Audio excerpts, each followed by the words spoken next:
मला ही मोह आवरत नाही की आपण ज्या विकत घेतोय ते वापरायला आपल्याकडे ऍक्च्युली टाइम आहे का. आता मध्ये ना एक कॅप आली होती माहिती, ती असं पॉम पॉम करून आपण शॉपिंग म्हटलं की आपल्याकडनं कंट्रोल होत नाही. त्याच्यानंतर आपल्याला परत काहीतरी घ्यावं लागतं. रोटी मेकरचं तर मी खूप बायकांकडून ऐकलंय. ट्रेंड मध्ये आलेली प्रत्येक गोष्ट आपल्याला गरजेची असेल असं नाहीये. हा किती क्यूट आहे, मग अमेझॉन वरनं परचेस कर, Flipkart. Hello well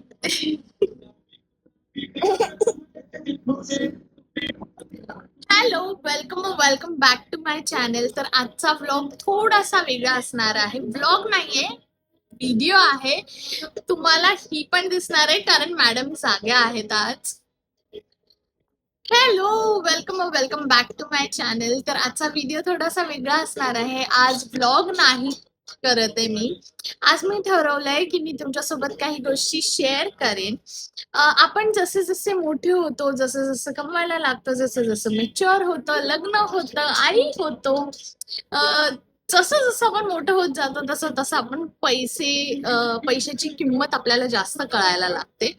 so specially I झाल्यानंतर मी अशा 10 गोष्टी आहेत ज्या मी घेणं बंद केलंय, जवळजवळ बंद केलंय. सो चला म्हटलं तुमच्यासोबत हे शेअर करूयात, कोणाला तरी त्याचा उपयोग होईल. म्हणून म्हटलं की हा व्हिडिओ बनवूयात आपण. कारण बऱ्याचदा काय होतं ना, आपण एक्साइटमेंट मध्ये काही गोष्टी विकत घेतो आणि त्याच्यानंतर ते घरातल्या एखाद्या कोपऱ्यात ते गोष्ट पडून राहते, त्याचा काहीच उपयोग होत नाही. सो म्हटलं चला तुमच्यासोबत शेअर करूयात ही गोष्ट. सो अशा कोणत्या 10 गोष्टी आहेत ज्या मी घेणं जवळजवळ बंद केलंय हे तुमच्यासोबत शेअर करणार आहे. तर व्हिडिओ शेवटपर्यंत बघा आणि अजून चॅनलला सबस्क्राईब केलेलं नसेल तर पटापट करून घ्या. सो चला व्हिडिओ स्टार्ट करूयात. शार्वी जागी असताना व्हिडिओ बनवणं खूप जास्त डिफिकल्ट आहे. सगळ्यात पहिली गोष्ट, खूप जास्त बेबी क्लोथ्स. काय व्हायचं ना, बाळ झाल्यानंतर आपण इतके जास्त एक्सायटेड असतो की स्पेशली मुलगी झाल्यावरती, म्हणजे आता ऑब्व्हियसली मला मुलीचा एक्सपिरियन्स आहे म्हणून मी त्याच्यावरून सांगते की आपल्याला सतत असं वाटतं की रे हा ड्रेस किती क्यूट आहे, हा किती क्यूट आहे, मग अमेझॉन वरनं परचेस कर, फ्लिपकार्ट वरनं परचेस कर, आपलं असं सतत चालू असतं. तर मला एक गोष्ट कळाली की आपण खूप जास्त कपडे घेतो बाळांसाठी एक्साइटमेंट मध्ये की हे किती क्यूट आहे म्हणून. पण ऍक्च्युली आपल्याला त्याची काहीच गरज नसते, कारण लहान बाळ खूप पटापट मोठी होत जातात. म्हणजे आपण कपडे घेतलेले हार्डली ते 1-2 महिने येतात त्यांना, त्याच्यानंतर आपल्याला परत काहीतरी घ्यावं लागतं. सो ही वेस्ट आहे. म्हणजे आपण एक साथ सगळे कपडे घेणार आणि मग ते घेणारच नाही. चार्वीचे असे कितीतरी कपडे ज्याचा टॅग सुद्धा अजून तसाच आहे. लिटरली तिच्या फर्स्ट बर्थडेला खूप चांगला फ्रॉक घेतला होता आम्ही तिच्यासाठी आणि तो बर्थडेच्या दिवशीच घातलाय, त्याच्यानंतर कधीच घातला नाही आणि आता तिला येतच नाहीये कारण ती आता सेकंड बर्थडे आला ऑलमोस्ट. सो असं होतं की आपण एक्साइटमेंट मध्ये खूप जास्त कपडे घेतो बाळांसाठी, जे जे अजिबातच गरजेचे नसतात आणि ते छोटे होतात. सो पहिली गोष्ट आहे की खूप जास्त कपडे नाही घ्यायचे, गरजेनुसार तुम्ही कपडे घ्या. सो हा हे आहे की खूप जास्त कपडे एकसाथ घेऊ नका, गरजेनुसार कपडे घ्या. जसं जसं बाळ मोठं होतं, भलेही तुम्ही 2-3 शॉपिंग करत राहा, पण खूप कपडे घेऊ नका. तेवढेच आपले 2-4 ड्रेस बस झाले. त्यामुळे मी आता काय करते ना, आता मी फक्त गरजेपुरते कपडे घेते तिला. म्हणजे खूप कपडे एकसाथ घेत नाही. जेवढी मला गरज आहे की मला वाटतंय की आता तिचे 2-3 ड्रेस नाही येतेत, खराब झालेत, तर मी तेवढेच कपडे घेते. आणि आपण काय करतो ना, क्यूट बाळ दिसावं म्हणून क्यूटच्या नादात आपण असे कपडे घेतो ज्याच्यामध्ये बाळ अजिबातच कम्फर्टेबल नसतं. सुरुवातीला मीही ती चूक केली आहे आणि बरेचसे आता आपले रिलेटिव्ह वगैरे बाळ झालं की घेऊन येतात कपडे. सो ते फ्रॉक वगैरे आणलं ना, त्याच्यामध्ये अशी नेट असते जे ज्याने रॅशेस शार्वीला तर खूप झाले होते 1-2 फ्रॉक्सने. सो क्यूट कपडा क्यूट असण्यापेक्षा कपडा कम्फर्टेबल पाहिजे. सो ते पण बघून घ्या, कारण लिटरली ना मग ते कपडे पडून राहतात, कारण बाळ त्यात कम्फर्टेबल नसतं, ते रडायला लागतं आणि मग ते कपडे पडून राहतात. सो कपड्या क्यूट दिसण्यापेक्षा कपडा कम्फर्टेबल असणं खूप जास्त गरजेचं आहे. सो ते एक आहे. आणि दुसरी गोष्ट म्हणजे टॉयज. आपण काय करतो की बाळ, ऑफकोर्स बाळ घरात आहे म्हटल्यावरती आपल्याला असं वाटतं की खूप सारे टॉयज असतील तर बाळ एंटरटेन राहील, एंगेज राहील त्याच्यामध्ये, म्हणून आपण खूप सारे टॉयज घेतो जे अजिबातच गरजेचे नसतात. कारण घरभर फक्त टॉयजच होतात, बाळ त्याच्याशी तर खेळतच नाही. म्हणजे शार्वी काय, सगळीच बाळ तशीच असतात. ती कुठल्याच टॉयजशी तिला खेळायचं नसतं. आजकाल तिला बॉलचं ऑब्सेशन झालंय, थोडंफार बॉल सोबत ती खेळते. अदरवाईज ती टॉयज सोबत खेळतच नाही. तिला किचन मधला डब्बा पाहिजे असतो, लाटणं पाहिजे असतं, उलटण पाहिजे असतं. सो ती ह्या गोष्टींसोबत जास्त खेळते मला वाटतं. आणि आपण पेरेंट्स ही चूक करतो की अरे यार टॉयज घेऊया म्हणजे तिला काहीतरी वेगळं दिसेल आणि ती एंगेज राहील जास्त वेळ. शार्वी, सो आम्ही, म्हणजे मी पहिल्यापासून शार्वीला खूप कमी टॉयज घेतलेत. नाके बराबर म्हटलं तरी चालेल. तिला जे काय सॉफ्ट टॉयज आहेत, टेडीज आहेत किंवा जे काय ते फ्रेंड्स, फॅमिली ह्यांनीच घेतलेले आहेत. आम्ही पर्सनली, मी आणि शार्वीच्या बाबांनी पर्सनली खूप कमी, अगदीच नाही असं नाही, पण खूप कमी टॉयज घेतलेत तिला. सो ते एक आहे. तू टॉयज घेतल्यानंतर काय होतं माहितीये का, फक्त घरभर पसारा होतो कारण ते लोक त्याच्याशी खेळतच नाही. सो ते आहे. नेक्स्ट टाइम तुम्ही जेव्हा शॉपिंग कराल ना, तेव्हा आधी विचारा की हा टॉय खरंच बाळासाठी गरजेचा आहे का. जर हो असेल तरच घ्या, नाहीतर घेऊ नका. आणि तिसरी गोष्ट आहे बेबी शूज. त्याची तर अजिबातच गरज नसते. कारण मी बऱ्याच पेरेंट्सला असं बघितलंय ना की लहान बाळांना पण, ज्यांना चालता येत नाहीये, त्यांना सुद्धा ते लोक शूज घेतात का, तर ते फोटोमध्ये छान दिसतंय. मी हे केलंय की मी शार्वीला, जोपर्यंत ती चालत नव्हती तोपर्यंत इतके शूज नव्हते. एखाद दुसरा हा होता, काय बोलतात त्याला, क्लोथचे शूज असतात ना, ते मी तिला घेतला होता. एखादाच मला वाटतंय. मोस्टली मी तिला सॉक्सच घालायचे. कारण जसे कपडे छोटे होतात तसे शूज पण छोटे होतात ना. त्यामुळे खूप सारे शूज घेऊन काय फायदा. आणि फक्त मला माहितीये खूप इच्छा होते घ्यायची. फक्त क्यूट दिसतंय म्हणून घेऊन फायदा नाहीये ते. आणि मेन म्हणजे कम्फर्टवेअर हे कम्फर्टेबलच असले पाहिजेत. फक्त छान दिसतंय म्हणून घेऊन काहीच फायदा नाहीये. ती थोडीशी चालायला लागल्यानंतर मी ते वाजायचे शूज असतात ना, पॉम्पॉम वाले, जे आपल्या पण टाइमला होते, सो ते घेतलं होतं. तर सुरुवातीला ते पॉम्पॉम वाले शूजने घाबरायचे की ह्याचा आवाज काय येतोय. हे मला ज्यावेळेस लक्षात आलं की ती घाबरते, मी शूज चेंज केले, ते नाही घेतले. सो असं असतं की आपल्याला असं वाटतं की हे छान आहे, हे आपण करूयात, पण ऍक्च्युअल मध्ये कधी कधी त्याचा युजच होत नाही. सो तुमचं बाळ कशात कम्फर्टेबल आहे किंवा खरंच गरज आहे का शूजची, ते बघून घ्या. आता चौथी गोष्ट म्हणजे प्रत्येक गोष्टीचं बेबी स्पेसिफिक व्हर्जन.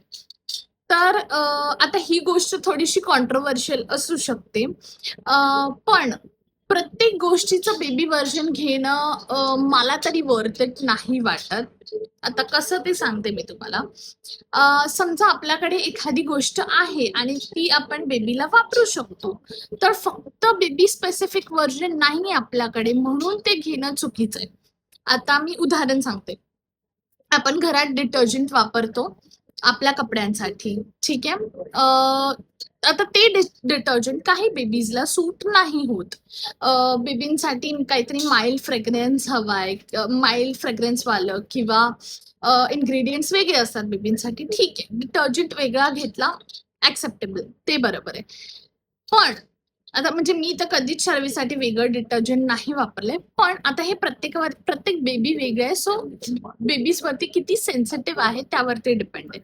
ठीक आहे, ते घेतलं तर काहीच प्रॉब्लेम नाही. पण दुसरीकडे आपल्याकडे एखाद्या घरामध्ये सॉफ्ट टॉवेल आहे आणि तो आपण बाळाला वापरू शकतो, पण ह्याच्यावरती क्यूट प्रिंट्स नाहीयेत किंवा त्याला स्पेसिफिक टॅग नाहीये बेबीचा, बेबी प्रोडक्ट्सचा. म्हणून कधी कधी आपण जे अननेसेसरी बेबी प्रोडक्ट्स घेतो, म्हणजे जसं की टॉवेल घेतो, सॉफ्ट टॉवेल्स घेतो, आणि एक नाही असे 3-4 टॉवेल्स एक सेफर साईड मध्ये म्हणून घेऊन ठेवतो आपण. असं ते चुकीचं आहे. किंवा ब्लँकेट्स, बेबी स्पेसिफिक ब्लँकेट नाहीये आपल्याकडे म्हणून आपण एक 2-3 ब्लँकेट घेऊन ठेवतो. ते चुकीचं आहे. कारण सॉरी, चुकीचं नाही म्हणणार मी.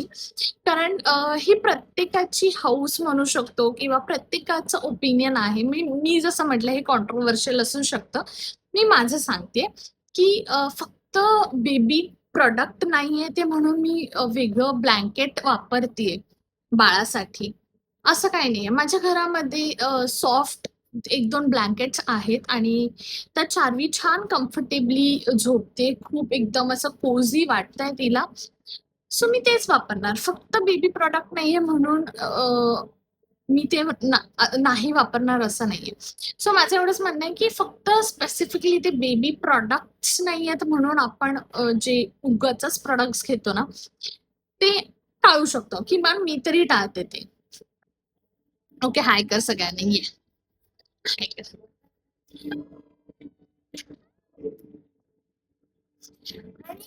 अजून एक गोष्ट असते ह्याच्यामध्ये, की आपण Instagram स्क्रोल करतो. So baby products for new moms वगैरे असे आपल्याला टॅग्स दिसतात आणि मग आपल्याला वाटतं की अरे हा, हे तर आहे गरजेचं. चारवी इथे बसले त्यामुळे फोकस नाही होत आहे. सो हे तर आहे गरजेचं आपल्याला म्हणून आपण ते विकत घेतो. का तर हे फक्त ते Instagram वरचं हे टॅग बघून, आणि खरं तर आपल्याला त्याची काहीच गरज नसते. त्यामुळे असं मी म्हटलं की बेबी स्पेसिफिक प्रॉडक्ट्स जर आपल्याकडे ते चांगले व्यवस्थित रित्या अवेलेबल असेल तर मला असं वाटतं की त्यात इन्व्हेस्ट नाही केलं पाहिजे. सो 5वी गोष्ट आहे खूप सारे स्किन प्रॉडक्ट्स. म्हणजे मला असं वाटतं की खूप सारे स्किन प्रॉडक्ट्सची खरं तर काहीच गरज नसते. म्हणजे डिलिव्हरी नंतर मला पण माझा फेस खूप जास्त डल झालेला, ऍक्ने आलेले. तर मी ना अशी सतत नवीन नवीन प्रॉडक्ट्स बघायचे. म्हणजे सिरम झालं, मास्क झाला, टोनर झाला, स्क्रब झाला, खूप साऱ्या गोष्टी बघायची ज्याची ऍक्च्युली मला काहीच गरज नाही. कारण 20 गोष्टी घेतल्या तर त्या 20च्या 20 मला उपयोगी नव्हत्या. त्यामुळे आपल्या बॉडीला, आपल्या स्किनला काय सूट होत आहे असे 5-6 प्रोडक्ट्स घ्या आणि ते तुमच्या डेली रुटीनमध्ये इन्क्लूड करा. खूप झाले. पण आपण इतके स्किन केअर प्रॉडक्ट्स ट्राय करत असतो ना, की ऍट द एंड त्याच्यामध्ये केमिकलच असतं यार. म्हणजे कुठलंही तुम्ही प्रॉडक्ट घेतलं त्यात ते बनते कशाने, त्यात केमिकल असतंच. त्यामुळे मला पर्सनली असं वाटतं की 20 गोष्टी वेगवेगळ्या घेण्यापेक्षा तुमच्या स्किनला, बॉडीला काय सूट होतं अशा 4-5 गोष्टी घ्या. आणि दुसरी गोष्ट म्हणजे 20 गोष्टी आपण ज्या विकत घेतोय ते वापरायला आपल्याकडे ऍक्च्युली टाइम आहे का? म्हणजे मी स्पेसिफिकली बाळ झाल्यानंतरचं बोलते. आया रिलेट करतील ह्या गोष्टीला, की बाळ झाल्यानंतर अजिबात टाइम भेटत नाही. सो ते 20 प्रॉडक्ट्स घेतो आपण ते कधी यूज पण नाही करत. त्यामुळे तुम्हाला जे गरजेचे आहे, जसं तुमच्या सोयीनुसार एक 5-6 प्रोडक्ट्स घ्या आणि तेच यूज करा असं मला वाटतं. 6वी गोष्ट म्हणजे ट्रेंडमध्ये आलेली प्रत्येक वस्तू. म्हणजे एखादी गोष्ट जर खूप जास्त ट्रेंडिंग आहे तर ती आपल्याकडे असलीच पाहिजे असं नाहीये. आपल्याला कदाचित त्या गोष्टीची अजिबातच गरज नसते. जसं की आता मध्ये ना एक कॅप आली होती माहितीये, ती असं पॉम पॉम करून असं हे केलं की ते शिंग उभं राहायचं आणि ते लहान बाळांकडे खूप होती. सो ते फक्त ट्रेंड मध्ये आहे म्हणून मी घेतलं असतं तर त्याचा काहीच उपयोग झाला नसता. कारण शार्वी आवाजांना अशी घाबरते. सो मी हे एक एक्झाम्पल दिलं. बट ट्रेंड मध्ये आलेली प्रत्येक गोष्ट आपल्याला गरजेची असेल असं नाहीये. मी काय करते, ट्रेंड मध्ये आलंय, एक आठवडाभर जाऊ देते. त्यानंतर पण मला वाटत असेल की नाही हे घेतलं पाहिजे मी, तरच मी ते घेते. कारण कधी कधी काय होतं, आपण सतत ट्रेंडिंग असेल तर ते रील्स वरती पण येत राहतं. आपण सतत बघून बघून पण आपल्याला असं होतं की अरे यार हे मला पण पाहिजे. पण आठवड्याभराने त्याचा क्रेज थोडासा कमी झाला आणि तरी पण जर मला वाटलं की नाही मला हे पाहिजे तरच घ्या. नाहीतर मी तर सजेस्ट करेन की ट्रेंडची, आणि दुसरी गोष्ट म्हणजे तुम्हाला खरंच गरजेची असेल तरच घ्या. नाहीतर मला असं वाटतं की ट्रेंडिंग मधली प्रत्येक गोष्ट आपल्याकडे असलीच पाहिजे असं नाहीये. सो 7वी गोष्ट आहे सेलमध्ये असलेली प्रत्येक गोष्ट. आता ही सवय माझ्यातली ही कम्प्लिटली गेलेली नाहीये. कारण आपण पोरी आहोत, मुली आहोत, लेडीज आहोत. तर आपण शॉपिंग म्हटलं की आपल्याकडनं कंट्रोल होत नाही. हा पूर्णपणे ही गोष्ट ही सवय माझीही गेलेली नाहीये. पण खूप कमी केलंय मी. आपल्याला कुठे 50% ऑफ दिसलं की असं वाटतं की अरे वा, पैसे वाचतायत, चला जाऊन शॉपिंग करूया. पण ऍक्च्युली तिथे सेलमध्ये गेल्यानंतर आपल्याला ज्या गोष्टींची गरज नसते आपण त्याही गोष्टी उचलून घेऊन येतो. त्यामुळे सेलमध्ये गेल्यानंतर मी काय करते आता माहितीये का, मी पहिलं स्वतःला विचारते की हे जर फुल प्राइस मध्ये पण अवेलेबल फुल फुल प्राइस जरी मला ह्याची पे करावी लागली असती तरी मी हे घेतलं असतं का, म्हणजे हे खरंच मला तेवढं गरजेचं आहे का. जर उत्तर नाही असं आलं तर मग मी नाही घेत तिथून. ठीक आहे, थोडीफार शॉपिंग वगैरे चालतं, पण सेलमध्ये गेल्यानंतर खूप जास्त पैसे वेस्ट होतात 50%च्या डिस्काउंटच्या नादात. कारण आपल्याला ज्या गरजेच्या नाहीयेत त्याही गोष्टी आपण घेऊन येतो. तर आता मला माहिती आहे की हे मुलींना डायजेस्ट होणं थोडंसं कठीण आहे. कारण मीही काय ते कम्प्लिटली बंद नाही केले. मलाही मोह आवरत नाही. पण बघा, ट्राय करा. हा एक प्रश्न स्वतःला विचारून बघा आणि ट्राय करा की खरंच हे गरजेचं आहे का? जर फुल प्राइस जरी पे करावी लागली असेल तरी मला बाबा हे घ्यायचंच आहे. असं ना तसं मला हे लागणारच आहे. असं असेल तर घ्या, नसेल तर मग स्किप करा.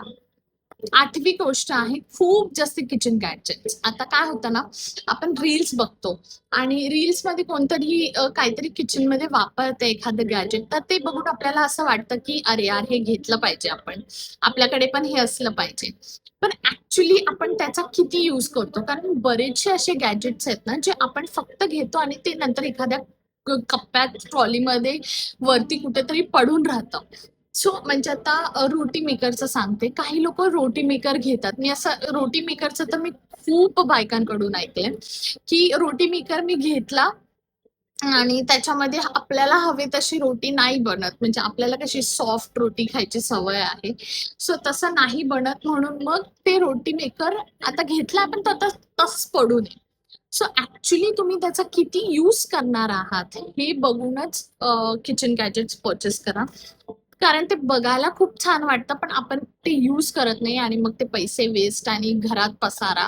सो ते एक आहे. म्हणून किचन गॅजेट जर तुम्हाला खरंच गरजेचं असेल, आता तुम्ही म्हणाल हे प्रत्येक काय बोलतात पॉइंट्स मध्ये हेच बोलते की खरंच गरजेचं असेल का.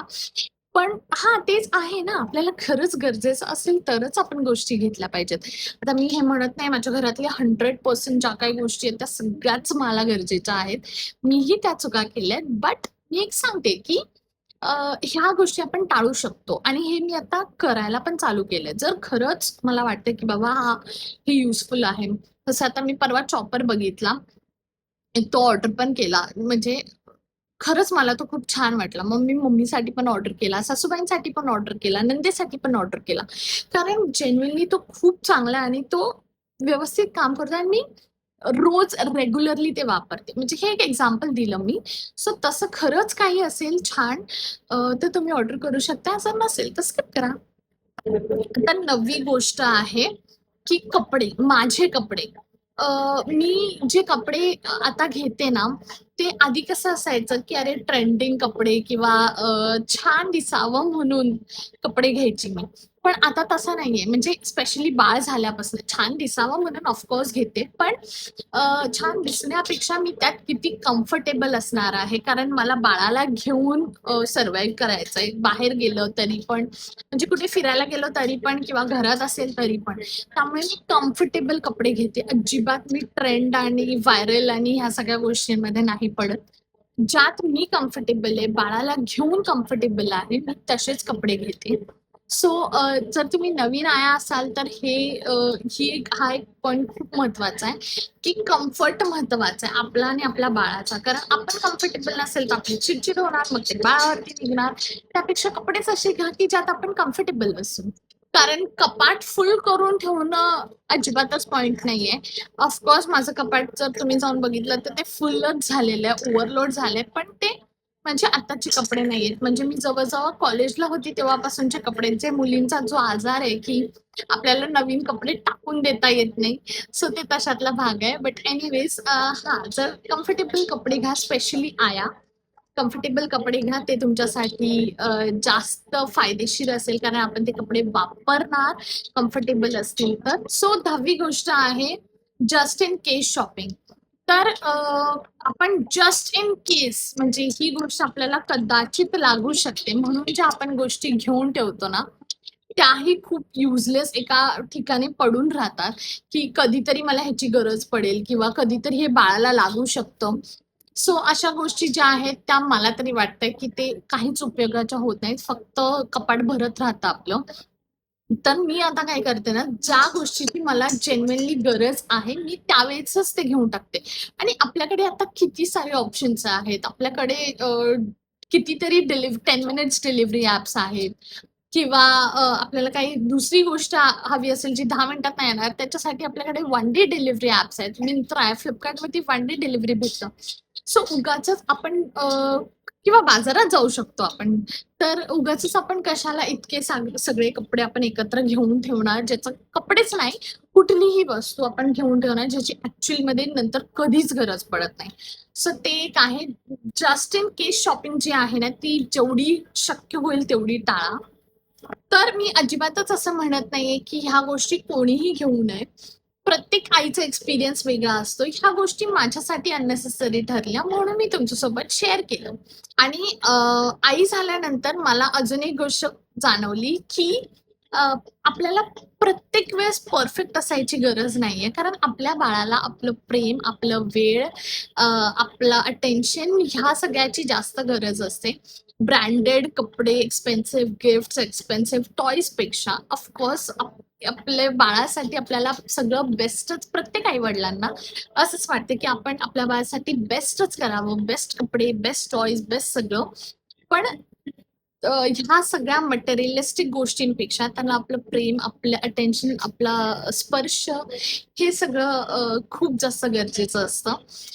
सो हा व्हिडिओ तुम्हाला कसा वाटला हे मला कमेंटमध्ये नक्की सांगा. आणि आई झाल्यानंतर तुम्ही कोणत्या गोष्टी घेणं बंद केलंय हेही मला कमेंटमध्ये सांगा. म्हणजे नेक्स्ट टाइम माझी अननेसेसरी शॉपिंग वाचेल. तर हा असा होता माझा आजचा व्हिडिओ. आणि अजून चॅनलला सबस्क्राईब केलं नसेल तर प्लीज सबस्क्राईब करून घ्या. लाईक करा, व्हिडिओ शेअर करा. न्यू मॉम्सला स्पेशली हा व्हिडिओ शेअर करा म्हणजे त्यांच्यासाठी हा हेल्पफुल ठरेल कदाचित. सो चलो आपण आता पुढच्या व्हिडिओमध्ये भेटूयात. Okay bye.